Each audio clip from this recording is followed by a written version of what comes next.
我从来没见过这么奇葩的奥特曼，有洁癖，爱洗手，牙刷变身器，输出全靠吼。他正是小影今天要讲的塞阿斯奥特曼。在宁静的南极夜空，塞阿斯奥特曼飞驰而过，身后一个暗影塞阿斯紧追不舍，两落在冰川上展开生死搏斗。塞阿斯根本不是暗影的对手，几个回合下来，塞阿斯吓得手直哆嗦，暗影一记重拳将塞阿斯打倒在地，接着一脚把塞阿斯踢上了天，暗影追到空中，两脚又把塞阿斯踢回了地面，塞阿斯艰难地从地上爬起，这时暗影又是一记天马流星拳，直接重创塞阿斯的右眼。说好的不打脸，这厮不讲武德。狼狈的塞阿斯艰难站起身，使出斯派修拉光线攻击暗影，暗影使出同样的招式对波，这次站在右边的输了。一个爆炸后，塞阿斯倒地不起，看着躺直直的塞阿斯，暗影飞驰离去。城市里，塞阿斯的人间品圣人回到加油站，他是宇宙和平组织 MYDO 的替补成员。这个加油站是他们伪装的基地，在南极的失败让圣人的内心深受打击。身边的同事并不知道他是塞阿斯奥特曼，圣人的苦闷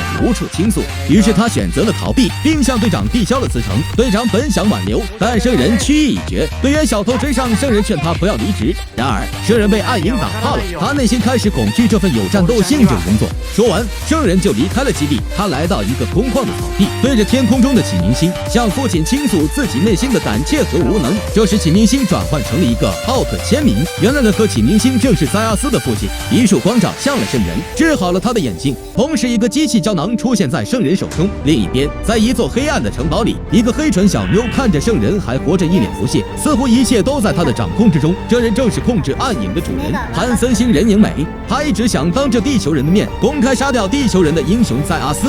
影美还利用心灵操控，控制了无数人类来当他的战斗工具。治好了眼睛的圣人依旧萎靡不振。他找到小偷的弟弟勇气聊天，勇气是塞阿斯奥特曼的超级粉丝，他鼓励圣人要振作起来。他提示圣人武馆的老师可以帮助他。此时远处一曲悠扬的笛声传来，吹笛的正是小偷。他的笛声让圣人回想起他们一起战斗过的日子，这些回忆激励着圣人要战胜恐惧。于是圣人来到了武馆，躲在了门外，看到武士的一招俯视下劈，勇猛无比。他情不自禁地跑进了武馆，想要学习这个招式。这时馆长的大徒弟大山走了过来，一个拳风就把圣人吓倒在地。大山问圣人为什么要学这一招，圣人表示他要变强。武馆收下圣人，并让大山做他的师傅。大山在树上绑了一个球，让圣人去踢，圣人根本做不到。大山一个鲤鱼打挺就把球踢了出去。大山告诉圣人什么时候踢到球再来找他。此时潘森星人又释放出暗影奥特曼，他这次的目的是要在全人类面前干掉塞阿斯。暗影一飞冲天，朝圣人飞来。在武馆刻苦训练踢球的圣人并不知道危险已经向他靠近。 MYDO 检测到暗影再次出动，驾驶飞鱼号前去迎战。这时暗影已经飞到城市中心，飞鱼号赶来，想用镭射线捆住暗影。暗影轻松挣脱束缚，并牵制住了两架飞鱼号。一个碰撞，两辆飞鱼号坠落地面。勇气看到，质问圣人为什么塞阿斯奥特曼还不出现？难道是真的死了吗？这句话并没有激起圣人的斗志。看着崇拜自己的小粉丝失望至极，那些矛盾的圣人掏出了父亲送给他的机械胶囊，扔向了暗影奥特曼。胶囊落地，瞬间就变成了一个可爱的怪兽。胶囊怪兽冲向暗影，不料被暗影轻轻一推，就倒在地上。暗影也释放出自己的怪兽达库达，达库达和胶囊怪兽激烈的混战在一起。几个回合下来，胶囊怪兽把达库达打得毫无还手之力。接着胶囊怪兽又放出一个闪电，把达库达束缚在空中，然后把他甩了出去。达库达向暗影重重砸了过去，这一砸把暗影也给砸晕了过去。影美见状启动了开关，再次给暗影充能。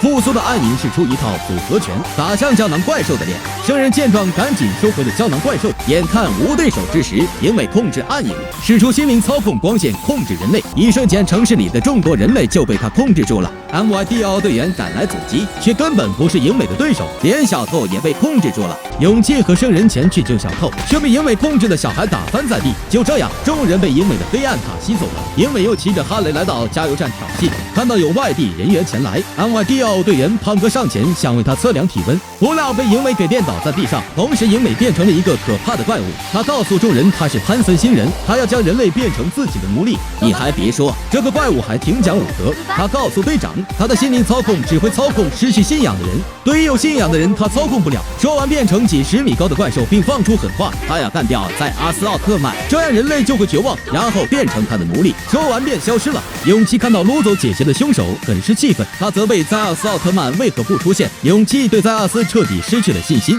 并骂塞阿斯是一个废物。听到勇气的一番责备后，圣人更加刻苦苦训练，他一遍一遍地冲向足球，摔倒，爬起，然后再冲向足球，再摔倒。他的行动打动了武馆的小朋友，这些小朋友都被圣人的精神鼓舞着。另一边，加油站内 ，MYDL 副队长黑进了影美的网络。通过查询，副队长发现了消灭暗影的方法，那就是用杰顿光线击碎暗影胸前的计时器。说干就干 ，MYDL 将加油站升到半空，不再武装，加油站变成了一个发射塔，队员们驾驶着搭载杰顿光线的鲨鱼飞船，向影美的基地暗黑塔驶去。与此同时，武馆的圣人还在刻苦训练着。这时，他心中传来小透对他的呼唤，是小透给了他自信的勇气。圣人高高跃起，一脚就把足球踢爆。师傅大山走到圣人面前，又是一个拳风打来，圣人稳如泰山。大山告诉圣人，你可以出师了。圣人也终于找回了自己的自信，勇气跑来告诉圣人，飞号已经出动。圣人谢过师傅，前去参战。他跑到一个空旷的草地，拿出霸气的牙刷变身器，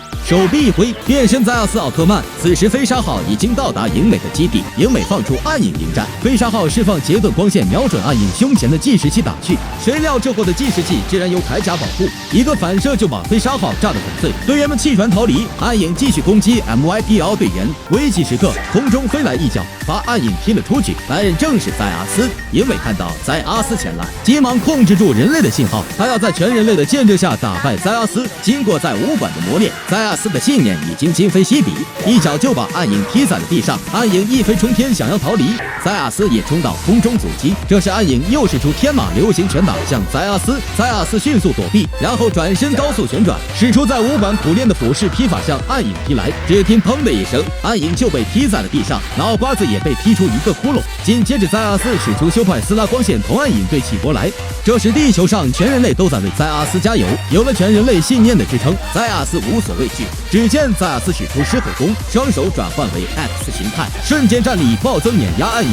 伴随着爆破声，暗影被炸成碎片，同时被控制的人类也恢复正常。影美化身怪兽又出现在塞阿斯面前，看到塞阿斯已经强不可挡，于是化身泡沫逃跑了。塞阿斯救下小偷一行人。